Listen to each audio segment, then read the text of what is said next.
Hola a todos, ¿cómo están? Mi nombre es Arelis Díaz, soy médico especialista en reumatología y formo parte de esta congregación cristiana Centecrit en la zona norte. Tengo hoy el gusto de participar en este congreso para hablarles del tema la muerte de Jesucristo. Ya en los anteriores episodios se ha resaltado la historicidad de Jesús, donde juega un papel relevante las diferentes fuentes históricas, hoy explicadas por César, y que dan testimonio de la existencia de Jesús, su crucifixión y resurrección. Así que en este tiempo estaré hablándoles de las fuentes médicas. Preparémonos entonces para escuchar un enfoque diferente sobre la crucifixión de Jesús, profundizando en los detalles clínicos de su muerte. Antes les haré una breve mención de las fuentes arqueológicas que dan fe de la crucifixión de Jesús, las cuales se obtuvieron mediante las excavaciones en la antigua Palestina. Tales son el Pretorio, el cementerio judío del siglo I y el famoso sudario de Turín. El Pretorio era el lugar donde residía Poncio Pilato y donde fue enjuiciado y flagelado el Señor Jesús, mientras que el sudario de Turín es una fuente de gran relevancia por la valiosa información que aportó. Es también llamado la sábana santa, la cual es una pieza de tela de lino de más de 4 metros de extensión en la que se ven impresas dos imágenes, una de la parte delantera del cuerpo y otra de la espalda de un hombre desnudo que fue flagelado y crucificado. Por cierto, que el Evangelio de Juan da testimonio de la existencia de este sudario. Por su parte, las evidencias médicas fueron mayormente aportadas por el doctor Pierre Barbet, el cual era un cirujano del Hospital San José de París y quien pudo estudiar minuciosamente las marcas en este sudario, correlacionándolas con estudios anatomopatológicos, forenses, radiológicos y con patologías de guerra. A partir de ahora, haremos una reconstrucción de la pasión de Jesús a través de las Escrituras, basándonos en los Evangelios de Juan, Marcos, Lucas y Mateo, a partir de los capítulos 13, 14, 22 y 26 respectivamente. Todo comienza con la última cena, la cual se llevó a cabo en la noche, en víspera de la Pascua, donde Jesús le anuncia a sus apóstoles la traición de Judas Iscariote. Después de la cena, el Señor Jesús y sus discípulos caminan hacia el huerto de los olivos, también llamado Getsemaní. En el trayecto del camino comienza a reflejarse en él su inquietud y preocupación por los acontecimientos que han de venir, y les confiesa sus pensamientos al mismo tiempo que les indica la conducta que deben seguir. Jesús ya venía triste, iba a ser traicionado, negado, y luego llegó a expresar: mi alma está triste hasta la muerte. Además, se sabía ya buscado por las autoridades religiosas y civiles, las cuales trataban de llevarlo a la muerte. Comienza a manifestarse en él los primeros signos orgánicos, debido al gran estrés emocional que estaba presentando, tales como agitación, ansiedad, angustia, aumento de la respiración y sudoración profusa. Una vez en el Getsemaní, se retira solo a orar y dice: Padre, si quieres pasa de mí esta copa, pero que no se haga mi voluntad sino la tuya. Jesús se refería a la copa de la ira del Padre que iba a ser derramada sobre el pecado, ya que Él se pondría en lugar de nosotros para sufrir este castigo. Era tal su agonía mental y espiritual al saber que el mensaje de la gracia de Dios iba a ser rechazado y despreciado, que a pesar de que en Él había toda la plenitud de la deidad, se manifestó en este momento en su máxima expresión su condición también humana. El Evangelio de Lucas dice que mientras más se angustiaba, más oraba, y su sudor se convirtió en grandes coágulos de sangre. El Dr. Barbet describe este evento como un efecto que puede producirse en un ser humano que está sometido a un profundo estrés emocional, al saber que está condenado a morir y de una forma terrible. Este fenómeno de sudor de coágulos de sangre se conoce como hematidrosis y ocurre por la extrema dilatación de pequeñitos vasos sanguíneos que se llegan a romper al chocar contra millones de glándulas sudoríparas. Esta sangre, al llegar a la superficie, sale en forma de coágulos que son arrastrados por grandes gotas de sudor que caían al suelo. Después de este episodio, Jesús es arrestado por una banda de personas que llevaban espadas y palos y arremeten contra él. Allí comienza el proceso judío. Es llevado al Sanedrín, donde es recibido con golpes y burlas y es atado. Este proceso dura toda la noche y luego es llevado al Pretorio ante Poncio Pilato, donde comienza el proceso romano, alegando la acusación de incitación a la rebelión, no pagar los impuestos y usurpación del título de rey. Luego del interrogatorio, Poncio Pilato se da cuenta que no presenta evidencia de delito contra Roma y se lo refiere a Herodes, pero este tampoco encuentra razón para enjuiciarlo, por lo que lo devuelve a Pilato. Ya de vuelta en el pretorio, Pilato ordena un castigo denominado flagelación. Era un castigo que consistía en una serie de latigazos cuya cantidad muchas veces dependía del verdugo, aunque la ley hebraica establecía 39 latigazos, 13 en el tórax y 3 en cada hombro. Este castigo era aplicado con un instrumento llamado flagrum, el cual consta de un mango corto, del que salen 2 o 3 correas y en cuyo extremo libre tenían colocados pedazos de plomo o huesitos de carnero. La finalidad de las correas era producir cortaduras, y los huesitos o plomos buscaban producir lesiones contusas. Jesús fue desnudado completamente y colocado en una columna con las manos atadas por encima de la cabeza y los pies en puntilla. En torno a esto se evidenciaron más de 100 marcas de latigazos en el sudario de Turín, que estaban distribuidas en el pecho, la espalda y desde los brazos hasta las pantorrillas, observadas en forma de llagas contusas, escoriaciones y cortes. Los estudios médicos demuestran que esta flagelación causó severas lesiones musculares y óseas, de tal manera que los grandes músculos que participan en la respiración fueron asiento de hematomas, lesiones hemorrágicas, desgarros musculares y contusiones.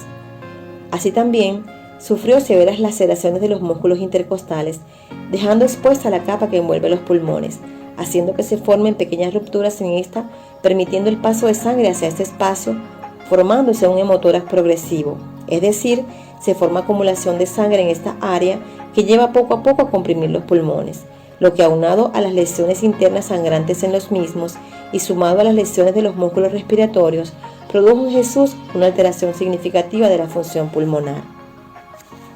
¿Qué quiere decir esto? Normalmente los pulmones contienen unos saquitos llamados alvéolos que son los encargados de purificar el oxígeno que respiramos y de expulsar el tóxico anhídrido carbónico. Este oxígeno purificado es enviado al corazón para que sea distribuido por todo el cuerpo. Si la integridad de estos saquitos es afectada, se compromete este intercambio de gases, de tal manera que no solo se afecta la respiración, sino que también se altera la llegada de oxígeno a otros órganos y tejidos. Esto es lo que se denomina hipoxemia o baja de oxígeno en la sangre. Después de esta severa flagelación, Jesús es sometido a la humillación y le colocan una corona de espinas, que tenía espinas largas y aceradas, sujetada con una esfera de juncos. Los juncos son plantas silvestres cuyo tallo es largo y flexible.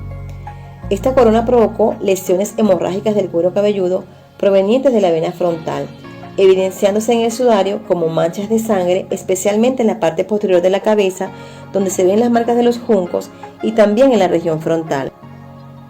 Las marcas en el sudario demostraron que recibió severos golpes en su rostro y en la cabeza, evidenciándose en el lado derecho de la cara múltiples desgarros desde el ojo hasta la mandíbula, con desviación y fractura del tabique nasal, observándose en el sudario deformidad de este lado de la cara. Luego Jesús es llevado nuevamente a Pilato, el cual lo presenta al pueblo, humillado, traicionado y abandonado por sus discípulos, e intenta liberarlo, pero el pueblo se opone, por lo que es entonces sentenciado a la crucifixión. Sigue el Vía Crucis hacia el Monte Calvaria o Gólgota y comienza un recorrido de unos 500 metros de camino con subidas y bajadas. Fue obligado a llevar el madero horizontal de la cruz llamado patíbulo, que debía pesar entre 30 y 50 kilos.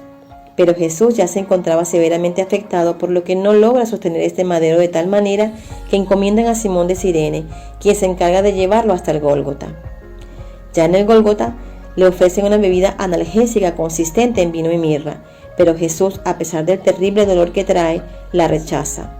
Es nuevamente desnudado y acostado en el suelo con los brazos sobre el patíbulo, estirados en ángulo recto y clavadas sus muñecas, con un clavo que medía entre 13 y 18 centímetros, en un espacio anatómico de la muñeca conocido como espacio de Stock, el cual se forma entre 4 huesos del carpo, muy cerca del túnel carpiano por donde pasa el nervio mediano, logrando lesionarlo y produciendo un terrible dolor y la contractura de los músculos de la palma de las manos.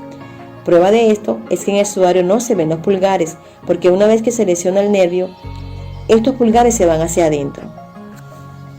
El paso del clavo por este túnel carpiano provoca un terrible dolor en este nervio, parecido a los grandes dolores neurálgicos como la ciática, y además se manifiesta la sintomatología del síndrome del túnel carpiano, siendo a su vez reproducido este dolor cada vez que trataba de subir y bajar las manos en la cruz para poder respirar.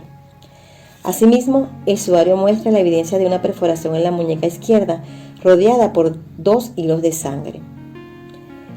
Una vez ya colgado, se procedió a la enclavadura de los pies, y el izquierdo sobre el derecho, con las rodillas dobladas con la intención de prolongar su agonía. El sudario muestra la enclavadura de los pies en la interlínea de Linz-Franz. Esta es una interlínea que separa los huesos del tarso con los huesos del metatarso, específicamente entre el segundo y el tercer metatarsiano, donde pasa un nervio interóseo. Ahora, en el siguiente segmento les voy a hablar sobre la duración del suplicio de Jesús y cómo ocurrió su muerte. Normalmente, el suplicio de un crucificado podía durar entre 24 y 48 horas, pero Jesús solo duró 6 horas, desde la hora tercera hasta la hora novena del horario judío, lo que da muestras de que sus condiciones físicas estaban muy deterioradas, ya que fue severamente flagelado. Venía de un periodo de ayuno prolongado, deshidratado, con mucha pérdida de sangre, con problemas respiratorios por los daños sufridos en los músculos y en los pulmones, la hipoxemia, más el esfuerzo que hacía en la cruz para tratar de respirar y no asfixiarse. El mayor sufrimiento que contribuyó a su rápida muerte fue la separación de su padre, debido al pecado que estaba cargando, produciéndole una profunda tristeza y desolación que debilitó rápidamente sus fuerzas. Y prueba de este momento tan desgarrador fue cuando él exclamó: Dios mío, ¿por qué me has desamparado?, tal como está escrito en Mateo capítulo 27, versículo 46. Y luego dijo: tengo sed, y le dieron una caña empapada con vinagre, y después exclamó: todo ha sido consumado. Y Jesús muere. Los judíos, que desconocen que ya había muerto, le piden a Pilato que acelere la muerte de los crucificados porque se acerca el día de reposo, por lo cual Pilato ordena que se les quiebren las piernas, castigo denominado crurifragio. Se dan cuenta que ya está muerto. Sin embargo, uno de ellos le clava una lanza en el tórax, saliendo sangre y agua, comprobando así su muerte. Este fue otro hecho médico también explicado por la evidencia en el sudario. La lanza fue clavada entrando por el quinto espacio intercostal derecho a una profundidad de unos 8 centímetros, causando lesión de la capa que recubre el corazón llamada pericardio y de la aurícula derecha. La salida de sangre y agua se explica porque al perforar el pericardio sale líquido pericárdico que es parecido al agua, y al punzar la aurícula se derrama la sangre contenida allí. En torno a esto, la ciencia médica ha demostrado que la aurícula derecha es la única estructura orgánica que conserva sangre después de la muerte. Pasemos ahora al último segmento del tema, que son las conclusiones médicas de la muerte de Jesús. Existen 2 mecanismos que explican las causas por las cuales ocurrió la muerte de Jesús, que son la asfixia progresiva y la tetanización. La asfixia progresiva se explica porque en la posición en que estaba Jesús en la cruz se perturban severamente los movimientos respiratorios, llevándolo a una intensa fatiga muscular y quedando en una posición de inspiración forzada, donde él se llena de aire pero no puede exhalar, algo parecido a lo que sucede con los pacientes que presentan una crisis de asma. Esto produce un aumento de la presión dentro del tórax que conlleva a mayor disminución de oxígeno. El corazón se acelera, produciéndose arritmias que agravan la hipoxemia, conduciendo a una mayor fatiga de los músculos y presentándose severos calambres musculares que aumentan el dolor y el sufrimiento de Jesús.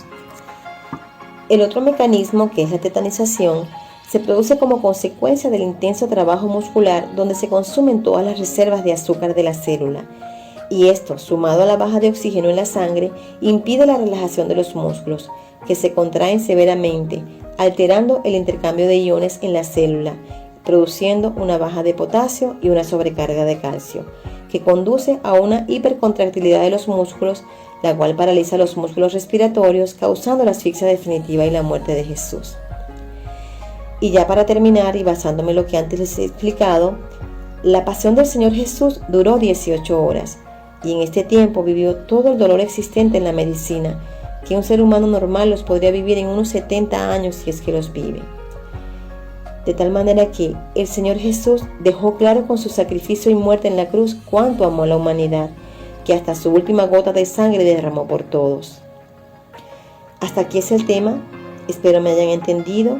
Si tienen alguna duda o desean preguntar algo, estoy a la orden. Que pasen feliz día.